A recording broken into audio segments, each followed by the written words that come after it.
tierra. Perfecto.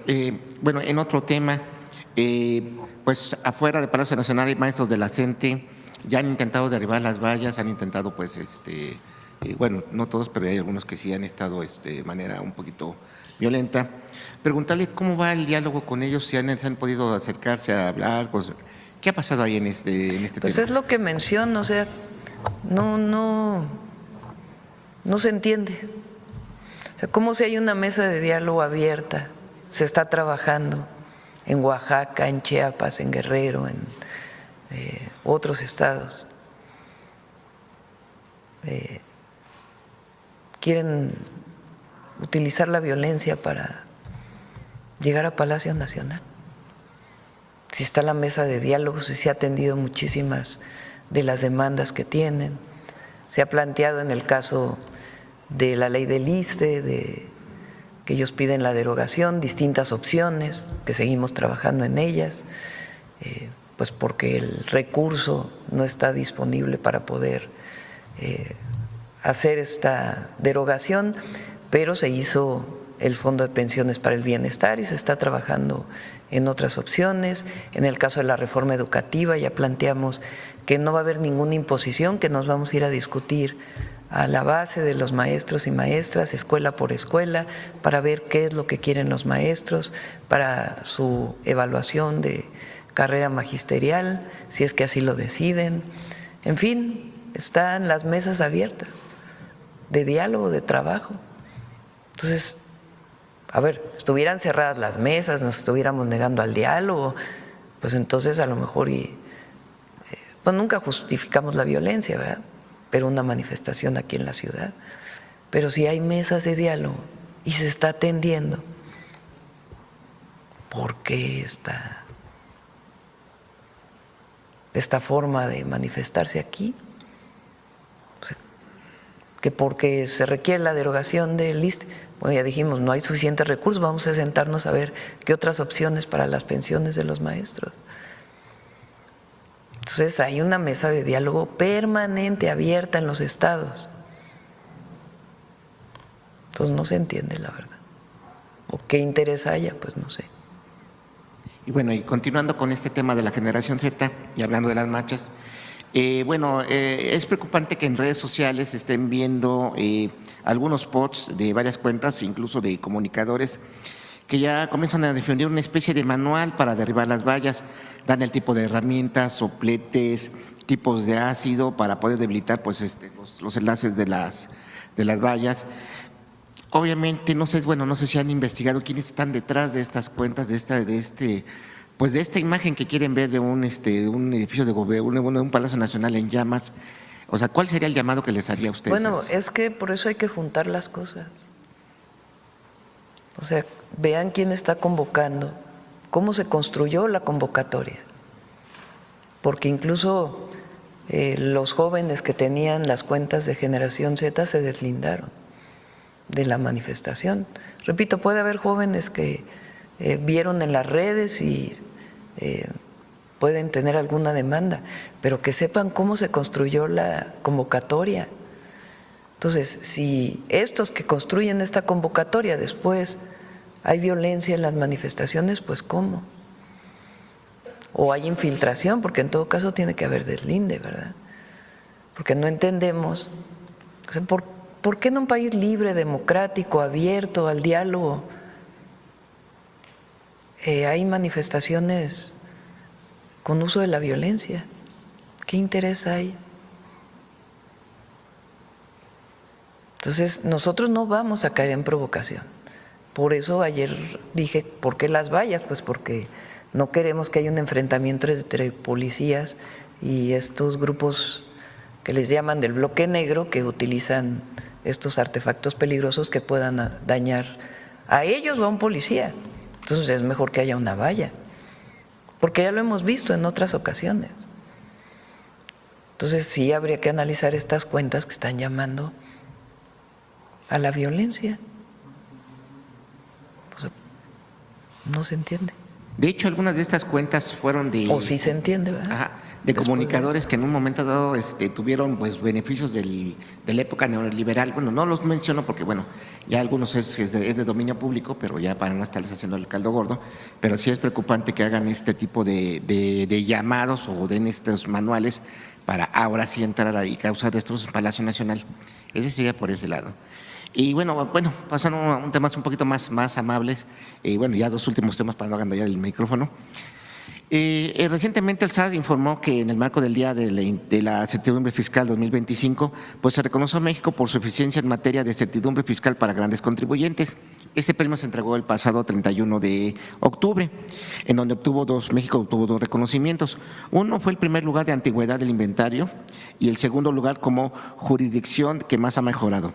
La verdad no menciono los nombres en inglés porque es bastante very bad mi inglés, pero pues que quería conocer su opinión sobre estos dos ¿De premios. premios? A ver, otra vez. El premio se llama Antigüedad del Inventario, Age of Inventory. ¿Al SAT? Al SAT, exactamente.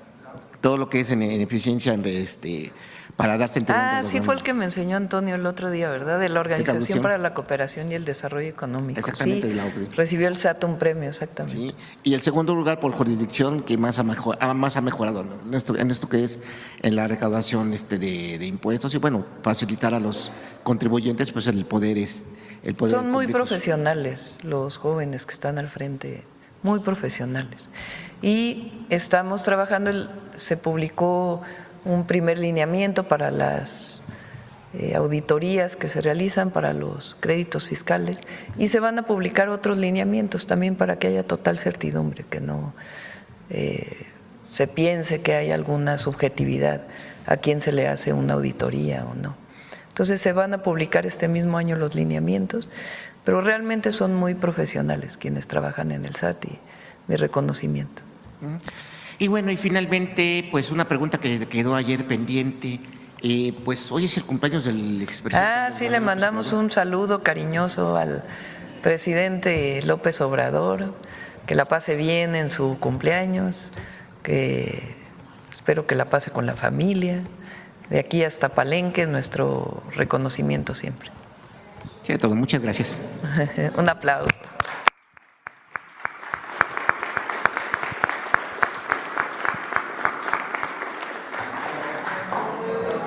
Sobre el tema, a ver, el compañero que estaba desde el otro día. Muy buenos días, presidenta y funcionarios que la acompañan. Ramón Flores, del Centinela Informa. Presidenta, las lluvias atípicas que dañaron en una parte a los estados de Hidalgo, Veracruz y San Luis Potosí y que su gobierno ya atendió en tiempo y forma a la población, también se han quedado caminos que tendrán que reconstruirse o incluso volver a construirse. Es el caso de la carretera en Tlachichilco, la cual está dañada desde Aguablanca, Hidalgo, pasando por Zacualpan, Veracruz y hasta Ixhuatlán de Madero, en Veracruz. En ese sentido, presidenta, la población le solicita que ahora que se reconstruyan caminos y carreteras, se arregle la carretera ya mencionada, la cual beneficiaría a más o menos 68,000 habitantes. Algunos pobladores tienen que viajar hasta 4 horas en caminos de terracería para atenderse en algún hospital particular o del gobierno en Tulancingo, Hidalgo. Presidenta, ¿cuál sería el apoyo de su gobierno con los estados de Veracruz e Hidalgo, así como de los 3 municipios ya mencionados? Vamos a juntar recursos de los municipios, del estado, cada quien en su justa proporción, y del gobierno federal para el proceso de reconstrucción. Y la idea no solamente es pavimentar los caminos, sino mejorarlos. Entonces, tomamos en cuenta esto que nos dice la comunidad y con gusto lo atendemos. Muchas gracias, presidenta. Presidenta, voy a mencionar los nombres de estos periodistas porque están siendo amenazados. Una investigación del periodista Ricardo Sevilla reveló que desde Polanco opera un despacho jurídico de Emilio Cebadúa, cerebro de la llamada estafa maestra. El reportaje revela que ese despacho vende sus servicios a empresarios dudosos como José Manuel Suárez Díaz, quien suele quitarse del camino a sus socios mediante la fabricación de denuncias penales y en contubernio con jueces corruptos. Mi pregunta es, presidenta, ¿qué opina que estos despachos sigan operando como en el viejo régimen? Y no sé si se requiera ponerles un alto, dado que ya está en función el nuevo Poder Judicial, porque también amenazaron al hijo de Ricardo Rocha, el cual es Jorge Armando Rocha, presidente. Bueno, pues tendrían que presentar su denuncia, ¿verdad? Ante la Fiscalía Estatal o Federal de la República para que se puedan hacer las investigaciones. Entonces, invitamos a quienes están recibiendo estas amenazas o que se acerquen a la Secretaría de Seguridad y Protección Ciudadana o aquí mismo Atención Ciudadana para acompañarles a poner la denuncia y a partir de ahí que se haga la investigación. Muchas gracias, Presidenta. En Jalisco, el auditor estatal está siendo denunciado por usurpación de funciones, que ya también se ha negado reiteradamente a entregar información al diputado de Tlaquepaque, Alberto Alfaro García, quien preside la Comisión de Vigilancia y Sistema Anticorrupción en el Congreso local. Lo grave es que al diputado Alfaro solo lo respaldan en su comisión un legislador de Morena y uno del partido Hagamos. Ni el PT, ni el Verde y mucho menos Movimiento Ciudadano lo apoyan. En los hechos, Presidenta, parece que el auditor tiene más protección política y poder que quienes buscan combatir la corrupción. En ese sentido, Presidenta, preguntarle cómo podría ayudar la Presidencia de la República para que se investigue la usurpación que llevó a cabo el Auditor Superior del Estado y qué pasaría, si con el poder que ha acumulado dicho funcionario influye en las investigaciones que ya lleva a cabo la Fiscalía Anticorrupción de Jalisco, dado que el propio fiscal anticorrupción y el auditor son miembros y colegas del Sistema Estatal Anticorrupción, es decir, son jueces y parte, Presidenta. Pues que se investigue, ¿verdad?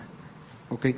También, Presidenta, el diputado Alfaro, si llegara a detectar actos de corrupción dentro de su propio partido y lo señalara públicamente, ¿usted lo respaldaría, para que lo haga sin temor a represalias de sus propios compañeros de Morena? Pues que presente la denuncia. Para todo hay que tener pruebas. Okay. Entonces, que presente la denuncia en las instancias correspondientes. Okay. Presidenta, ya por último, también diferentes colectivos nacionales y organizaciones civiles están preocupados por la lamentable situación que están viviendo los animales en cautiverio del zoológico de Puerto Vallarta en Mismaloya, que literal se están muriendo y están en situaciones deplorables. Hace unos días hicieron inspecciones, pero los dueños del zoológico, en contubernio con el Ayuntamiento de Puerto Vallarta, solo disfrazan las condiciones reales en las que tienen a los animales. Preguntarles qué acciones se tomarán desde el gobierno federal ante esta lamentable situación, Presidenta, y si puede actuar la Profepa. La Profepa. Sí, vamos a pedirle a Mariana Boy que atienda. Okay. Muchas gracias, Presidenta. Me están pasando aquí sí. Algunas respuestas de lo que preguntaron. Hasta ayer SICT, Secretaría de Infraestructura, Comunicaciones y Transportes, ha retirado 4.725.508 metros cúbicos de escombro, basura y material producto de deslaves en carreteras estatales y caminos alimentadores. Y la actual alcaldesa de Uruapan, Grecia Quirós, cuenta con 7 escoltas en el primer círculo y 14 en el segundo círculo, todos de la Secretaría de la Defensa Nacional. Vamos, la compañera. Buenos días, Presidenta. Julia Bonilla, del periódico La Razón. La primera pregunta relativa a la atención de la emergencia en la Huasteca. Consultando el micrositio que habilitaron, se mantiene el reporte de 16 personas desaparecidas. Saber si se está trazando algún plan específico de búsqueda para localizar a estas personas que aún falta por encontrar. Sí, hay un trabajo desde la agencia digital para poder estar llamando a sus familiares. Sigue trabajando brigadas de Marina y de Defensa en algunos lugares y se va a hacer una entrega a la Comisión de Búsqueda Estatal y a la Comisión de Búsqueda Nacional para que ellos continúen con la búsqueda de las personas que lamentablemente aún no se encuentran. ¿Hay algún dispositivo específico desde las Fuerzas Armadas trabajando en esto? ¿O? Sí, por ejemplo, hay un caso en la primera comunidad a la que fui en Puebla. No, ahorita me acuerdo. Que sigue todavía Secretaría de Marina, incluso con binomio canino para poder ver si se puede encontrar a la persona. Y en otros casos igual, siguen las Fuerzas Armadas y tienen que entregar después de determinado tiempo ya a las comisiones de búsqueda o a las fiscalías estatales para que se continúe su búsqueda. Ok, pasando a otro tema, en días recientes vemos que también ha habido no solo las protestas de los productores de maíz, sino ayer también veíamos de cañeros. Entre los acuerdos que se buscan y que, bueno, se han firmado como compromisos o al menos adelantado como compromisos de parte de la Federación, están apoyos económicos a los productores, créditos, etcétera. Entonces, la pregunta es si hay garantía presupuestal para el cumplimiento de estos compromisos y también preguntar si se están contemplando reajustes presupuestales dentro de la Secretaría de Agricultura o de otros rubros para poder cumplir con estos. Hay mesas de trabajo para ver cómo se apoya. ¿Qué es lo que pasó con el azúcar en México? Hay una parte muy importante de la producción que se exporta a Estados Unidos. Estados Unidos ha ido reduciendo las cuotas de importación del azúcar mexicana. Fue uno de los temas que le planteé a la secretaria de Agricultura de Estados Unidos cuando vino, que era muy importante para México, para los productores de azúcar, para los agricultores de caña y para los ingenios, que se mantuviera la cuota de exportación del azúcar mexicana, y planteó que lo iban a revisar. Entonces, al haber esta circunstancia, pues hay mucha oferta de azúcar en el país. Además, hay importación de fructosa, que es un sustituto del azúcar, que se utiliza a veces en refrescos y en otros productos alimenticios, que también ha disminuido pues la entrada al mercado del azúcar mexicana. Entonces estamos trabajando en ambos temas, en el caso de Estados Unidos, porque la fructosa se importa de Estados Unidos, buscando esquemas que permitan que el azúcar mexicana, la producción de azúcar en México, tenga perfectamente establecido su mercado y eso le garantice un precio. Entonces, una parte es el trabajo de eso. Otra parte ya son apoyos posibles que se puedan dar para mejorar el precio en estos momentos, pero realmente estamos visualizando una solución de más largo plazo, con distintas opciones, incluso hasta la producción del etanol en nuestro país.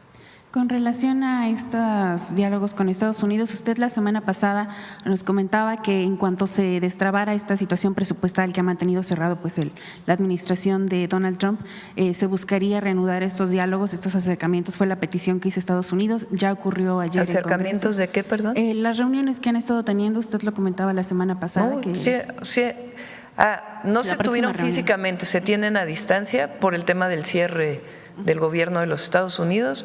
Y en cuanto, creo que hoy se emite el decreto por parte del presidente Trump, que ya abre el gobierno de Estados Unidos, ya se pondrán de acuerdo para que se realice la reunión aquí en México. La última fue en Estados Unidos, en el tema de seguridad. Sobre comercio sigue el trabajo y esencialmente son los dos temas. Sobre transporte también hay mesas de trabajo, en el caso de transporte aéreo. ¿Para cuándo se estaría buscando esta próxima reunión ahora que ya se destrabó el tema de presupuesto? Pues hay que ponerse de acuerdo con ellos. No es que haya una fecha en particular, sino hay trabajo permanente y pues vamos a esperar a que se concilie la fecha. ¿Hay alguna actualización respecto a esta mesa que se buscó, sobre todo por el tema de los ataques que han ocurrido contra embarcaciones en aguas internacionales cerca? Sí, sobre todo a través de la Secretaría de Marina, hay protocolos de trabajo conjunto en caso de aguas internacionales para evitar que haya pues el uso de bombardeos a embarcaciones, que se cumpla con todos los tratados internacionales. Entonces, lo que planteó el secretario de Marina es que se cumpla con estos tratados y en principio dijeron que sí. Entonces, ese es el primer acuerdo, es decir, que siga trabajando Secretaría de Marina si hay información que viene de agencias de los Estados Unidos o del propio Comando Sur, para que sea la Marina Mexicana quien intercepte estas embarcaciones que presuntamente traen drogas. Entonces se mantiene el protocolo y hay comunicación permanente. Pero se han mantenido también los ataques, ¿no representa esto un incumplimiento? Recientemente no. Digamos, en lo que es frente a las costas mexicanas, aunque sean aguas internacionales, ya no.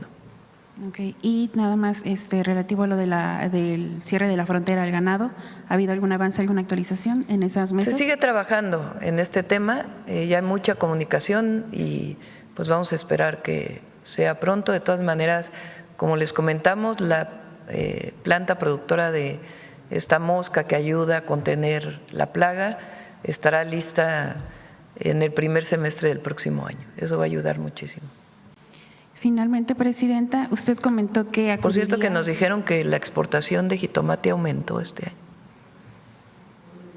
a Estados Unidos. Todavía no termina la cosecha y está por encima del año anterior. Pasando a otro, ya finalmente, Presidenta, usted comentó que acudiría en noviembre a reuniones de gabinete en los estados, a ver cuándo iniciaría esto, si sigue en pie ese… Sí, vamos a ver si las iniciamos este año o hasta el próximo. También depende, obviamente, de los gobernadores. Yo quiero consolidar bien el Plan Michoacán. Voy a dedicar una parte del tiempo a eso para que tengamos el seguimiento permanente, que todas las secretarías y el equipo sepan exactamente cuánto están los recursos, cómo se van a ejercer, y vamos a ver si al mismo tiempo hacemos las reuniones en todo el país o ya las dejamos hasta enero. ¿Contempla alguna visita próximamente a Michoacán o a Uruapan? Vamos a ver, pero Gracias. el gobierno está ahí presente. Gracias. Sí, el gabinete pues está hoy ahí. Sí, vamos a ver. Sobre el maíz, a ver. Luego vamos para acá con la compañera. Gracias, Presidenta. Marco Antonio Olvera, del periódico digital Hidalgo News y del canal de YouTube México, Hidalgo News México. Presidenta, quisiera preguntar sobre, primero felicitar este proyecto sobre la recuperación del maíz criollo, le decimos así en las provincias, sobre todo en Hidalgo, porque pues tenemos esa costumbre de sembrar la milpa, donde efectivamente usted tiene la razón, donde se siembra el maíz, al mismo tiempo se siembra haba, frijol, garbanzo y calabazas, porque en la época temporal es donde tenemos la oportunidad de que esos productos pues se siembren a partir de que empieza a llover y en junio, julio ya empezar a cosechar. En ese sentido, Presidenta, quisiera saber cuál es el proyecto, porque Conagua y el gobierno del estado de Hidalgo en específico, no puedo hablar de otros estados, se les va a ayudar a los campesinos, como usted bien dice, que tengan 1 o 2 hectáreas para anivelar las tierras. Sí va a ser completamente un proyecto del gobierno federal donde los campesinos no tendrán que pagar nada, porque pues a veces ni siquiera para la cosecha les alcanza, y mucho menos para comprar implementos como un tractor o no sé, algún arado que les ayuda mucho a subsolear la tierra. El apoyo consiste en producción para el bienestar, fertilizante gratuito, ahora va a haber asistencia técnica, maquinaria especial para, dependiendo de la región, que se va a estar no directamente a un pequeño productor, porque es, digamos, demasiado para 1 o 2 hectáreas un equipo y se puede estar compartiendo. Sí. Entonces el técnico va a estar apoyando para compartir estos pequeños equipos que ayuden a mejorar el suelo, que ayuden a la siembra, en fin, a los distintos procesos durante todo el periodo hasta la cosecha del maíz. Y también lo que es el valor agregado. Esta es, digamos, una parte muy nueva en todo el proceso, que nunca había existido. Es la primera vez que lo hacemos. Durante un tiempo, cuando no existía pues todavía el tratado comercial con Estados Unidos, funcionaba con Asupo en su momento, que compraba maíz y lo convertía en harina de maíz y se vendía la harina de maíz. Después eso fue privatizado, principalmente a 2 empresas. Digamos, es el único tiempo en donde se pagaba a un precio más o menos justo y se convertía en harina, y eso lo hacía el Estado.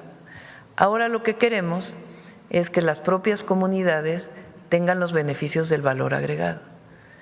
Entonces, si se organizan 10 productores, 15 productores, con los excedentes de su cosecha, además del autoconsumo, y eso lo convierten en nixtamal y tortillas, y la tortilla se la venden a la comunidad donde viven, garantizando que es maíz nativo, que la verdad todos buscamos una buena tortilla, no solamente es un tema de que sea más barata, sino todos queremos, pues, o gozamos, cuando es posible, de una tortilla hecha de maíz criollo, como tú dices, maíz nativo, porque saben mucho más rico.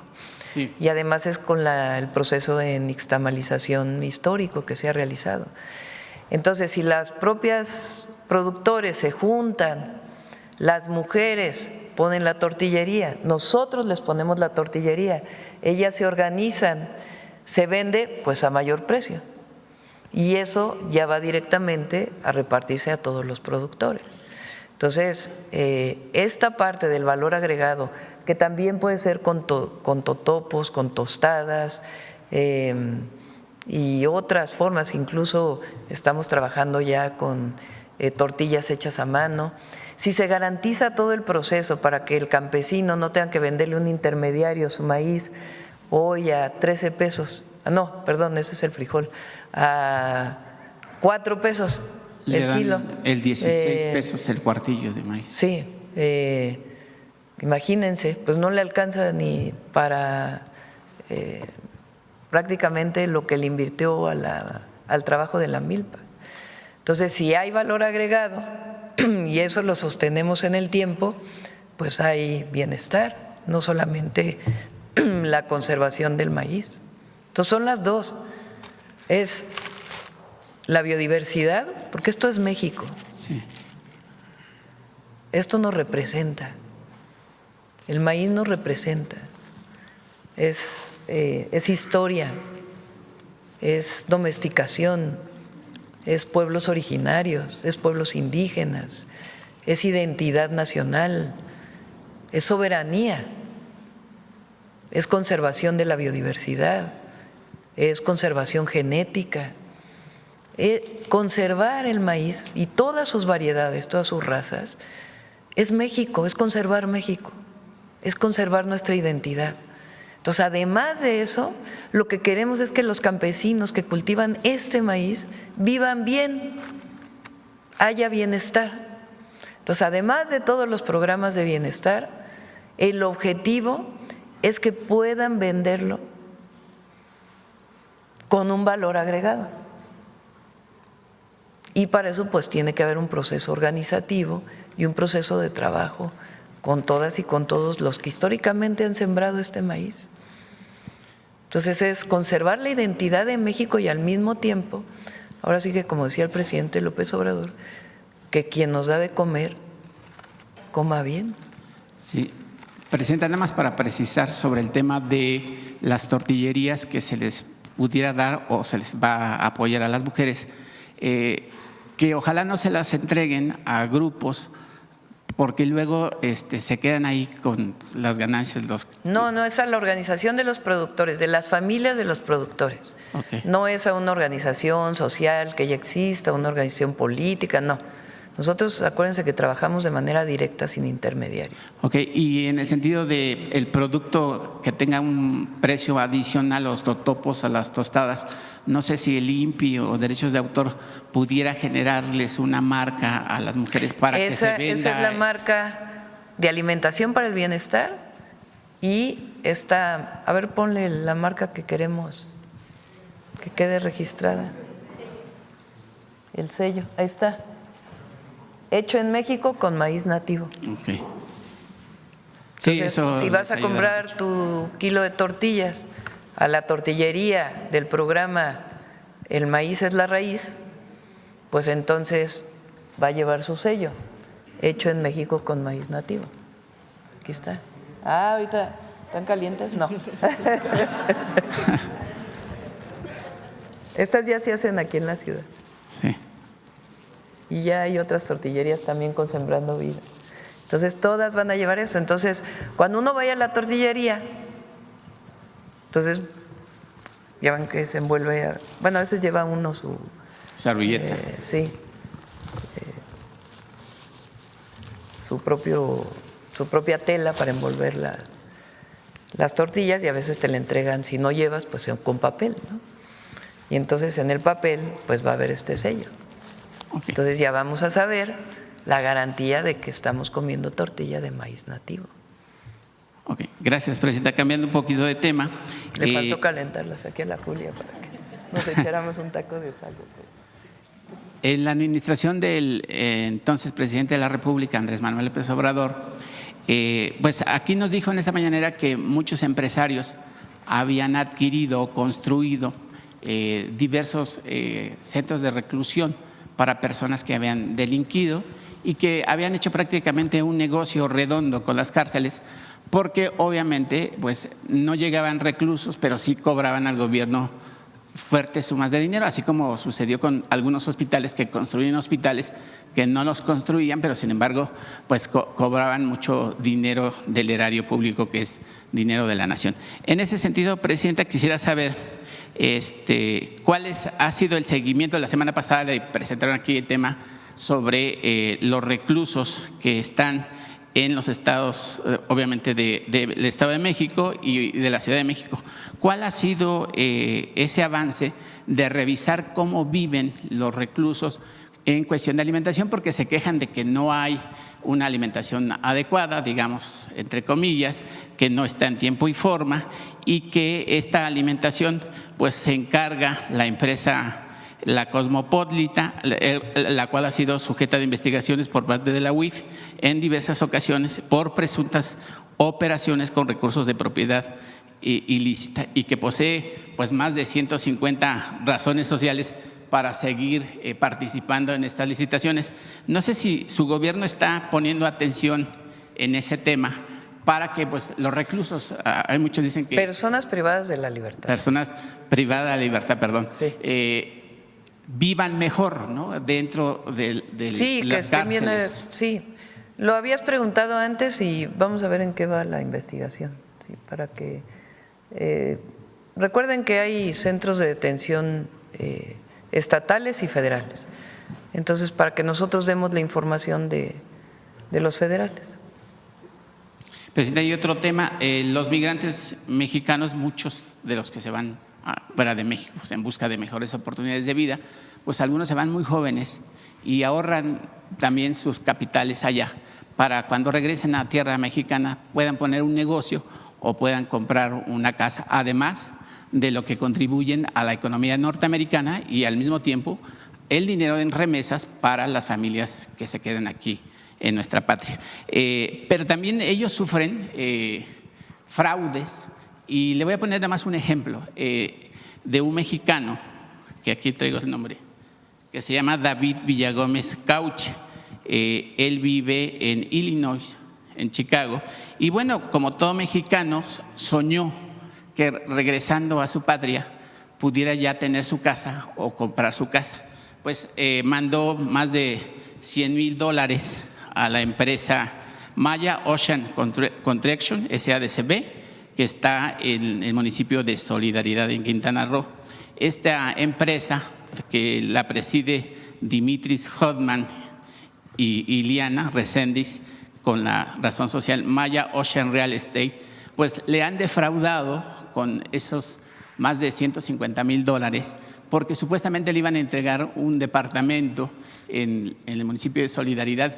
Y no nada más es él, son varios mexicanos que soñaron con tener su casa y enviaron el dinero, y ahora estas empresas pues no les entregan ni el dinero ni el departamento, nada. Entonces pues quisieran ver si ellos pudieran tener un respaldo por parte de su gobierno para que se investigue estas empresas, que regresen el dinero o por lo menos que les den su casa. Sí, con gusto, danos el dato y los buscamos.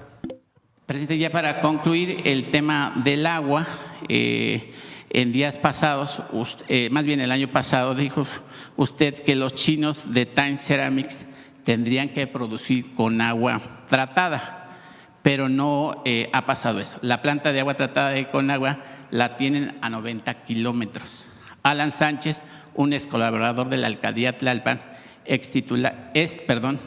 titular de Relaciones Públicas de esta empresa de chinos, y promueve que es cercanísimo al gobierno que usted preside. Obviamente es una mentira eso, porque yo no creo que usted haga relaciones con Vamos gente. a revisar, no, de una vez, cualquiera que les diga a cualquier empresario, les aviso desde aquí, cualquier persona, cualquier gobierno, que alguien les diga que un familiar, que un amigo, que un conocido de la presidenta lo mandó, falso, como dice Miguel Elorza, mentira. Mentira. No ando mandando a ningún lado a nadie. No hago recomendaciones de nadie que tenga que ver con algún contrato. Nada, absolutamente nada. Esa es la manera en que pensamos y la manera en que actuamos.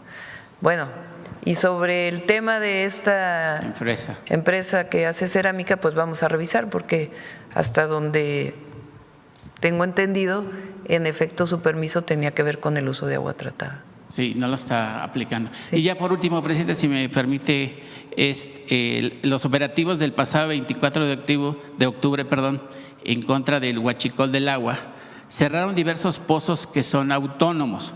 Uno de ellos es el de Santa Lucía Tultepec, el cual ya fue mencionado anteriormente en las mañaneras del entonces presidente Andrés Manuel López Obrador.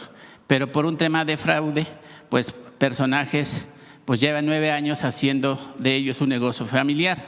El hecho es de que pues cerraron la nominación de estas empresas que se llama Garza para la venta de pipas, que es solo una medida cautelar contra el crimen organizado. Quisiera saber, o no sé si su gobierno está abordando ese tema, presidenta, donde dicho sistema desde su creación han administrado a más de 30 colonias, existe una incertidumbre ante la situación que viven y bueno, pues ya vienen la nueva administración de esta empresa que pues busca que siga operando de manera adecuada en beneficio de la gente que necesita el agua, porque pues el agua es vital. Lo revisamos. ¿No? Lo revisamos. Muchas gracias, presidenta. Vamos a ver la compañera y yo creo que ya terminamos. La compañera. Gracias. Buenos días, presidenta. Romina Gándara, de Sin embargo, independientemente de las decisiones que vayan a tomar los ministros, ya sea hoy o en los siguientes días, ¿qué lecciones le deja el episodio de Ricardo Salinas Pliego, tanto al gobierno como a los ciudadanos, sobre los impuestos y sobre el compromiso que deben de tener los empresarios con la ley? ¿Qué lecciones deja y que muchos deberíamos de aprender? Yo creo que vamos a esperarnos a que la Corte resuelva, ¿no? Ahora, de todas maneras, hay que hacer un poco de recordar un poco. En este caso, en otros también, pero particularmente en este caso. Recuerden que fue un caso de litigio durante 15 años. Creo que son varios casos, no es solo un caso. Son varios casos de litigio de mucho tiempo, con muchos amparos y amparos y amparos, ministros de la Corte que guardaron en un cajón el caso para que no se discutiera. Si no se hubiera hecho público, pues entonces quién sabe qué hubiera pasado en su momento, porque ahora hay una especie de victimización. Me están persiguiendo, pues no, pues es un asunto legal que se ha litigado por mucho tiempo y que se mantuvo en ese litigio y que ahora pues está en manos de la Corte. Y todo dentro de la ley, porque nosotros no usamos el poder para beneficio de nadie. Ah, sí, para beneficio del pueblo, eso sí. Nosotros gobernamos para el pueblo y por el pueblo, pero todo dentro del marco de la ley, de las leyes actuales. Igual debe actuar la Corte, igual debe actuar cualquier juez, cualquier autoridad y los ciudadanos. Los ciudadanos, hombres y mujeres, debemos respetar las leyes, para eso hay un Estado de Derecho, así se le llama. Entonces, no hay más que eso, la ley. Entonces vamos a esperar a ver qué resuelve la Corte en el ámbito de sus propias atribuciones, que no tienen que ver con nada político. O sea, quien está politizando el caso, en este caso, pues es el Grupo Salinas. Ellos son quienes están politizando el caso, quienes se victimizan. No, aquí es que se cumpla con la ley, eso es todo. Nadie, como decía Juárez, ni nada por encima de la ley. Entonces es la ley, es lo que es, ni más ni menos, la ley. Entonces vamos a esperar qué resuelve la Corte y ya platicamos, puede ser. Vamos a ver qué pasa hoy. No tengo conocimiento, solo depende de ellos. Hay autonomía en el Poder Judicial, también que se sepa. A los ministros de la Corte, las ministras de la Corte las eligió el pueblo y se deben al pueblo, a nadie más. Se deben a la gente, no se deben a la presidenta, no se deben a un partido político, no se deben a nadie. Se deben al pueblo, se deben a la gente y a que se resguarde la Constitución y las leyes. Ese es su papel, esa es su tarea y eso es lo que deben hacer. Entonces vamos a esperar a ver qué resuelven hoy y mañana platicamos. Muy bien, presidenta. También sobre pues estas semanas que han sido de mezquindad en México. Por un lado, pues los que se atrevieron a calificar como un montaje la agresión que usted sufrió, y por otro lado, independientemente de lo que se ha presentado sobre esto de Generación X, pues hemos sido testigos de cómo sectores de derecha usan el asesinato del alcalde de Uruapan, Carlos Manso, para intereses políticos. Preguntarle si esto le preocupa, porque pues hay una gran mayoría de medios que son de derechas y pues los progresistas son los menos. Decía el presidente López Obrador que nunca había recibido ningún presidente la ofensiva que se hizo contra él. Pues yo creo que por ahí nos vamos y no es que ya le ganamos. La verdad es que este mes que pasó, imagínense cómo hemos atendido el tema de las lluvias, a la gente damnificada, con sufrimiento. Entonces, en un mes atendimos a más de 100,000 familias, abriendo caminos en un fenómeno natural que generó todas estas afectaciones en 5 estados. Algo le pedía a la coordinadora de Protección Civil que viera qué otros episodios de ese tamaño ha habido en la historia del país. En un mes estamos atendiendo a 104,000 familias. Y la andanada que se vino de aquellos días, ¿se acuerdan? Todo también con bots, porque todo aquí es, dicen, mitad orgánico, mitad bots, sí, pero si no hubiera bots, no habría lo orgánico, porque lo impulsan. Entonces, ahora después del lamentable, trágico y doloroso homicidio del alcalde de Uruapan, Carlos Manso, también una ofensiva también llena de dinero. El uso contra la presidenta y lo que representamos. Entonces, como me dicen cuando salgo, ahora que fui a Nayarit, no estoy sola, hay un pueblo que nos respalda.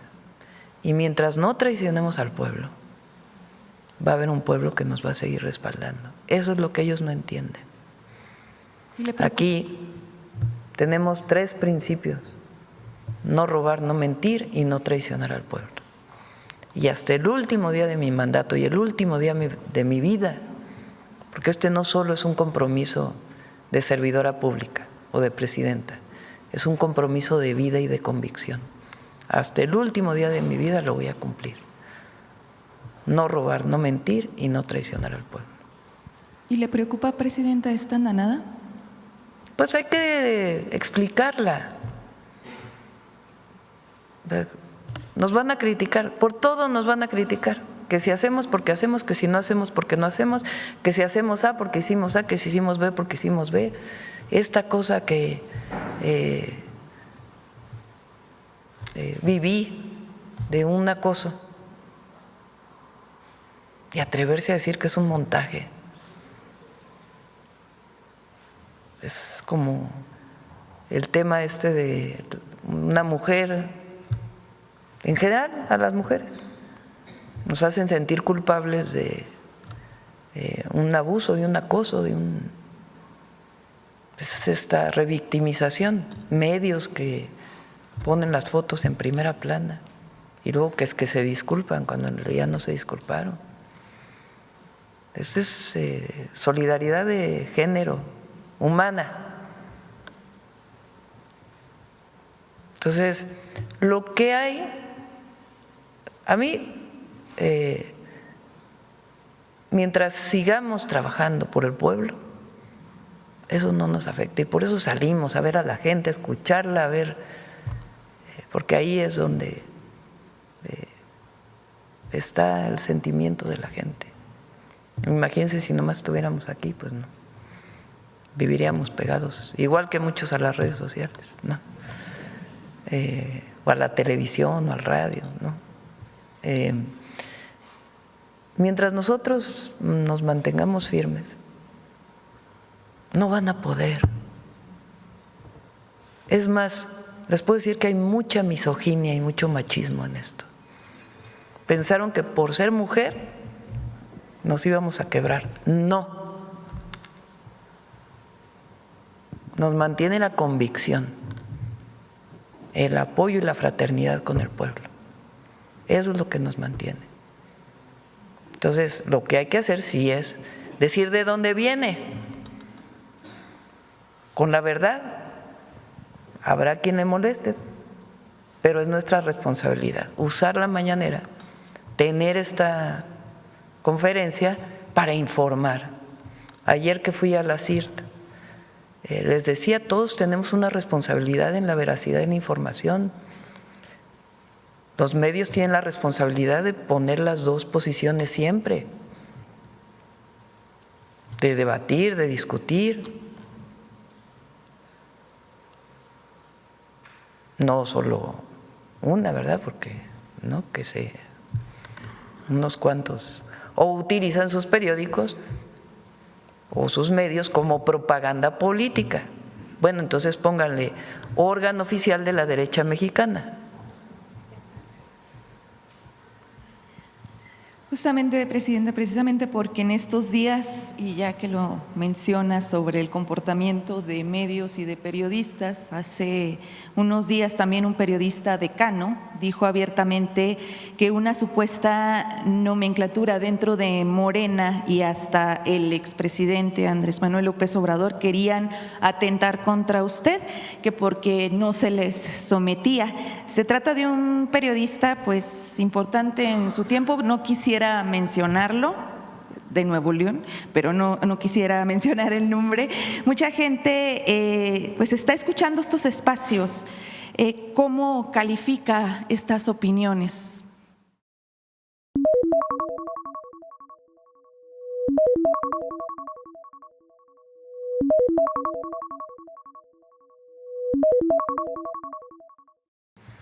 Les da mucho coraje cuando digo que no nos vamos a dividir. Mucho. Lo dije en el Zócalo, en el informe, y uy, no hombre, a muchos les afectó tremendamente, porque lo que están apostando es a la división del movimiento de transformación. Ellos querían que yo llegara al gobierno y dijera, uy, no, el presidente López Obrador, yo no voy a ser como él. No, somos parte de un movimiento y somos consecuentes con ello. Y eso es lo que nos mantiene, nos sostiene y nos va a seguir sosteniendo.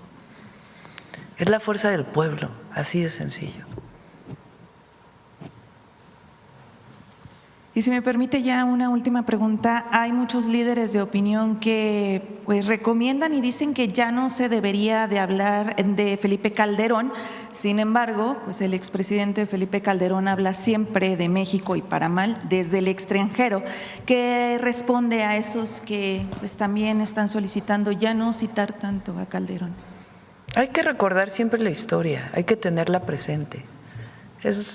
Vamos a usar también la mañanera para esta discusión de qué es la ultraderecha y cómo en México conservadores y liberales fueron parte no solo del siglo XIX, sino también del siglo XX. Ahora viene el 20 de noviembre, la conmemoración de la Revolución Mexicana, primera revolución social del siglo XX, lo que representó la revolución en México, el reparto agrario. No hay reparto agrario en prácticamente ningún país de América Latina, bueno, del mundo. Aquí sí hubo reparto agrario. Claro, después ha habido, después de la reforma del 92 de Salinas de Gortari, hubo regresiones, pero aún así, con todo y eso, la propiedad de la tierra es colectiva en una buena parte del territorio nacional. Eso es algo único, único. Oaxaca, pura propiedad comunal o ejidal. Imagínense, eso es parte de la historia, desde los pueblos originarios, desde los pueblos indígenas. Pero bueno, el debate de lo que ocurrió en el siglo XIX, porque los conservadores, lo que se llama derecha, el conservadurismo, fueron los que fueron a pedir a Europa que viniera a gobernarnos desde fuera, fueron a pedir a Maximiliano. Y fueron los liberales quienes lograron la segunda independencia de México. Ahora también el 25 se conmemora la independencia en la mar. El último 23, la independencia en la mar. Es el último bastión de los españoles en Veracruz. Entonces hay que hablar de historia y de historia reciente, de Calderón. También hay que hablar de eso, porque los jóvenes que nacieron en el 2000, pues tenían 6 años cuando se hace el fraude electoral y llega Calderón, y tenían apenas 12 años cuando sale Calderón, tienen 25 años hoy. Pues hay que recordar lo que fue Fox. Para ellos Zedillo pues ni había nacido. Entonces, para todos los jóvenes, hombres y mujeres, es indispensable hablar de esto y de qué pasó en México y cómo se da el movimiento de transformación. Y por eso hay tantos que no nos quieren, bueno, poquitos en realidad, porque en términos de porcentaje es una minoría. Y qué bueno que existan, Aquí no queremos pensamiento único, pero hay que recordar por lo que hemos pasado como país y cómo defender la soberanía y a la patria. Ahora sí que es amor al pueblo y a la patria. Bueno, ya, vámonos. Gracias. Vamos con Noemí.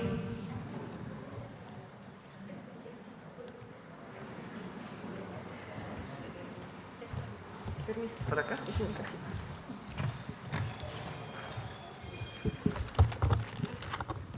Muy buenos días a todas y a todos. Yo creo que la imagen del día de hoy sí nos da una pista de a quién vamos a hablar. ¿Quién es? Exactamente. Juana de Asbaje, cuando aproximadamente tenía 15 años de edad, aunque pareciera una imagen que fue elaborada dentro del periodo novohispano, es una imagen muy reciente, es una representación muy reciente de finales del siglo XX del pintor Jorge Sánchez Hernández. Ustedes saben que al día de ayer, a propósito, se conmemoró en nuestro país el Día Nacional del Libro, y el Día Nacional del Libro pues reivindica y tiene como tema el natalicio de Juana Inés de Asbaje. Por ello, el día de ayer nuestra bandera se izó a toda asta conmemorando este natalicio y bueno, también forma parte de las actividades del Día Nacional del Libro. Conozcamos más sobre esta extraordinaria escritora del periodo novohispano, pero que sin duda es un orgullo para las mujeres mexicanas. Juana de Asbaje Ramírez de Santillana, también conocida como Sor Juana Inés de la Cruz, fue una de las más grandes escritoras de habla hispana. Juana nació el 12 de noviembre de 1648 o 1651, en una familia criolla en San Miguel Nepantla, actual Estado de México. Su padre no la reconoció y su madre tuvo que encargarse de sus 2 hermanas mayores, por lo que ella quedó bajo el cuidado de sus abuelos maternos, con quienes encontró en los libros un refugio. A partir de la muerte de sus abuelos, Juana se mudó a la Ciudad de México a casa de su tía materna, María Ramírez. Ella y su esposo tenían buenas relaciones políticas, y así Juana se volvió parte de la corte de la joven virreina Leonor Carreto, marquesa de Mancera. En la corte, Juana, con apenas 15 años, deslumbró a todos por sus amplios conocimientos. El virrey Antonio Sebastián de Toledo autorizó que Juana fuera evaluada por 40 eruditos, entre teólogos, filósofos, matemáticos, historiadores y poetas. El virrey concluyó que Juana se defendió a la manera en que un galeón real se defendería de pocas chalupas que lo embistieran. Después de 5 años en la corte de la virreina, Juana decidió tomar los hábitos de monja, pues como ella misma explicó, para la total negación que tenía al matrimonio, era lo menos desproporcionado y lo más decente que podía elegir. En 1669, ingresó al convento de Santa Paula de la Orden de San Jerónimo. Como monja jerónima, Sor Juana combinaba las tareas religiosas con el cultivo de todas las ramas del conocimiento. Este afán intelectual y el contacto durante su infancia con hablantes de náhuatl la llevó a aprender esta lengua en la que compuso algunos versos y a abordar las creencias indígenas en una de sus loas. Sor Juana perteneció al siglo de oro español, dominado por escritores peninsulares como Pedro Calderón de la Barca, Francisco de Quevedo y Luis de Góngora. En la Nueva España fue contemporánea de intelectuales como Carlos de Sigüenza y Góngora, con quien mantuvo una estrecha relación profesional y de amistad. La obra de Sor Juana era conocida en prácticamente todo el mundo hispano. Su figura fue clave en el proceso de construcción de la identidad criolla desde mediados del periodo colonial. Sor Juana enfrentó, al mismo tiempo, duras críticas. Su confesor y consejero espiritual, el jesuita Antonio Núñez, la señaló por su escritura masculina y poco refinada, mientras el obispo de Puebla, Manuel Fernández de Santa Cruz, la alabó por su intelecto, pero la criticó por escribir sobre asuntos mundanos en lugar de temas divinos. Sor Juana se defendió en su texto, Respuesta a Sor Filotea. ¿Cómo, sin lógica, sabría yo los métodos generales y particulares con los que está escrita la Sagrada Escritura? ¿Cómo, sin retórica, entendería sus figuras, tropos y locuciones? ¿Cómo, sin física, tantas cuestiones naturales de las naturalezas, de los animales, de los sacrificios, donde se simbolizan tantas cosas ya declaradas y otras muchas que hay? La respuesta de la 10ª Musa es considerada uno de los primeros textos autobiográficos de una mujer, y es una de las defensas más claras y valientes del derecho de las mujeres a pensar, leer y escribir. A pesar de la contundencia de la carta, quienes antes la habían apoyado le dieron la espalda o estaban lejos en el viejo continente. Esto la llevó a retirarse a la vida privada. En 1695, una epidemia se propagó por la Nueva España y llegó al convento de San Jerónimo. Sor Juana se contagió y falleció el 17 de abril de 1695, dejando un legado inigualable para la cultura universal y un ejemplo en la defensa de la libertad intelectual de las mujeres.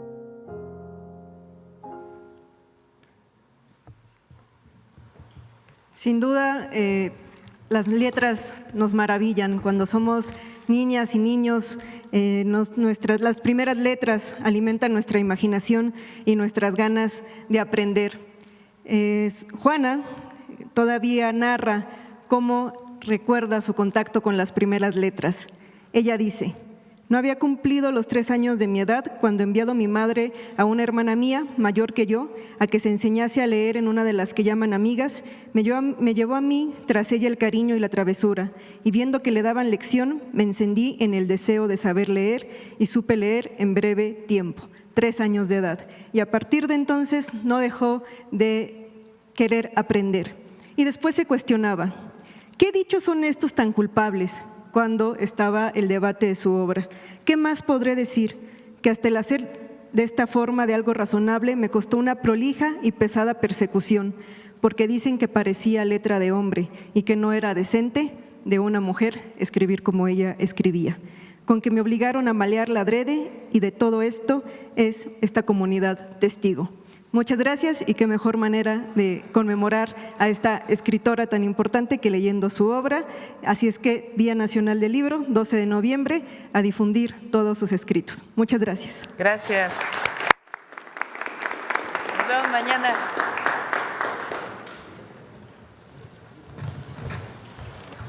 De la misma.